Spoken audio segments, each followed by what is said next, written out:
The trip evolved really quickly because once we tagged out, we got an early flight out of the tundra. We drove down, stopped into Fairbanks for a night, and then decided to go to Valdez because we could get a charter down there.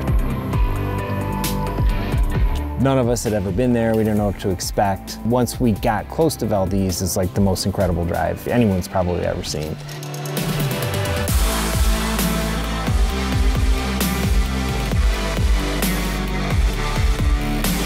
Valdez was kind of an impromptu fishing trip. We were stopping every corner just to look at the mountains, all the waterfalls, the glaciers, everything. It was amazing. It's one of those things that you kind of have to see to believe.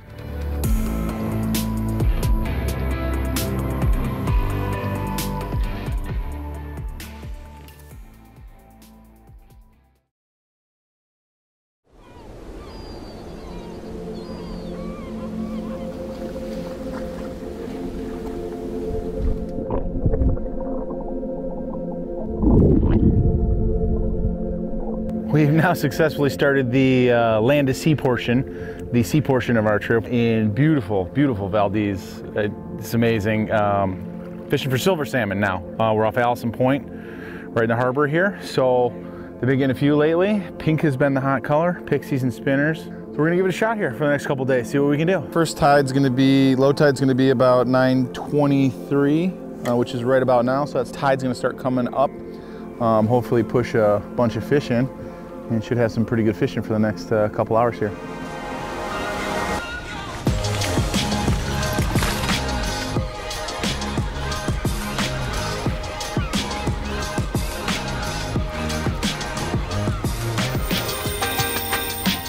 And this right here is why we came to Alaskan Point. Nice chromed up silver, tide's coming in. Here we go, I'm gonna ski him right up on the beach. This guy was super emerald green. They're obviously coming in with the tide from the ocean. It's pretty hot right now. We'll put him on ice. Now we have lunch and dinner. Silver salmon in Alaska. And I am pretty pleased with the size.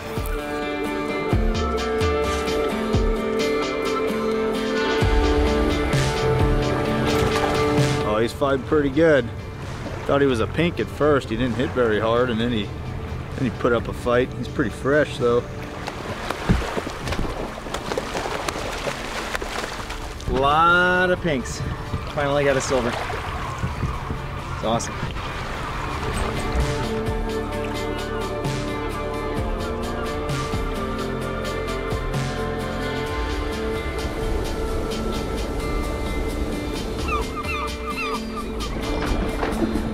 Process was know your surroundings. When the two guys next to you are pounding fish, look what they're catching fish on. So one thing about Andy is that he is an addict. I have to make a confession. I have an absolute addiction to fishing.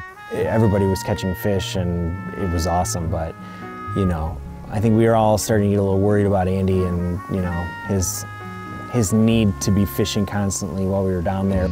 All of those lonesome nights apart, you'll be back in my arms, no matter the way. The guys were making fun of me because the highway angler, thanks Gunnar Peterson, I caught some heat from that book. Every creek, every stream, every lake we went by, I was naming them off, what fish were in there, when the fishing was good, how to fish for them. It fed my addiction. Although there's miles to cross that stretch between us, you're all I dream of. The fishing trip was probably more of a bonus to the other guys. I knew I was going to somehow, some way, find a way to feed the addiction.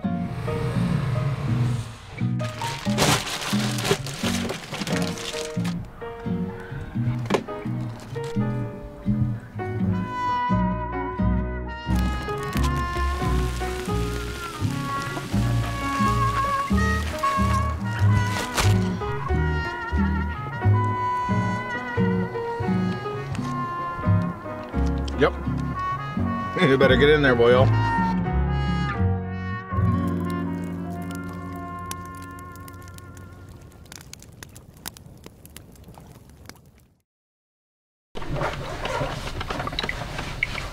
What kind of heathen puts jam on their bagel with cream cheese?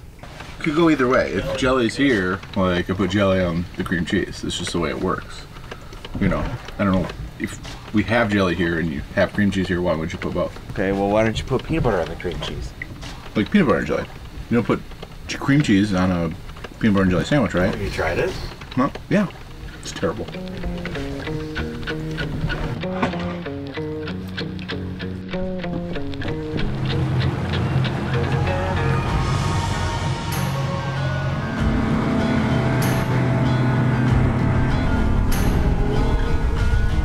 We woke up at 4:30 to go on our charter.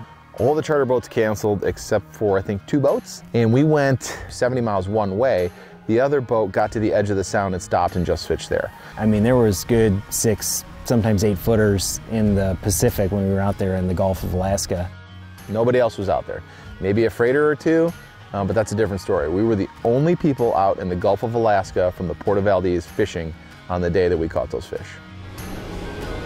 It's a little something.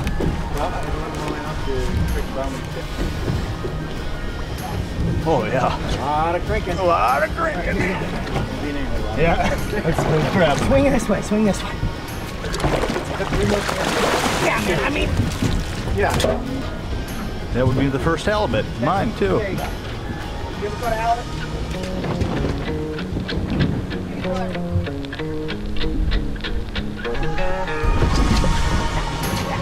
Fighter boy. He's a fighter.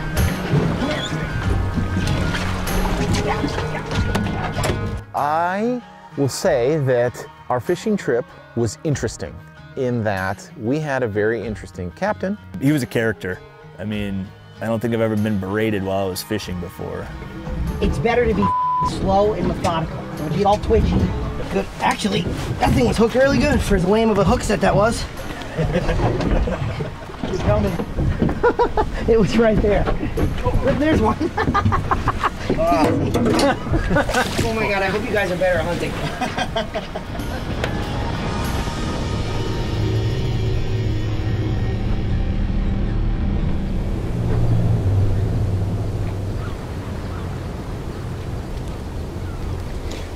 Jigging now. So we went and caught some halibut out there. Got a little bumpy, so we came inside the islands now. And we're gonna jig for a rockfish. Maybe hit one more spot for some smaller halibut.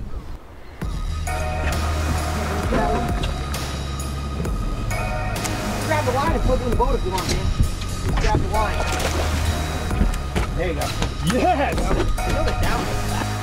I went from never having stepped foot in Alaska to traveling roughly 2,500 miles north to south in an RV. I think part of the appeal of the state is that you can come up here for one specific activity and you really can fill the rest of your trip with whatever you want. I think you can come up here every year for the rest of your life and have a completely different trip. I think this trip is a good example of making the most of every single situation you're in and going and doing neat things. Anywhere you go, like, try and take it in. I always call it stealing extra. Like, what else can I do besides the hunt? Can I get a little fishing in? Can I get a little sightseeing in? A little history, a little culture, a little food. The perfect mix of hunting, fishing, sightseeing, history, culture. I wouldn't change anything about the trip at all.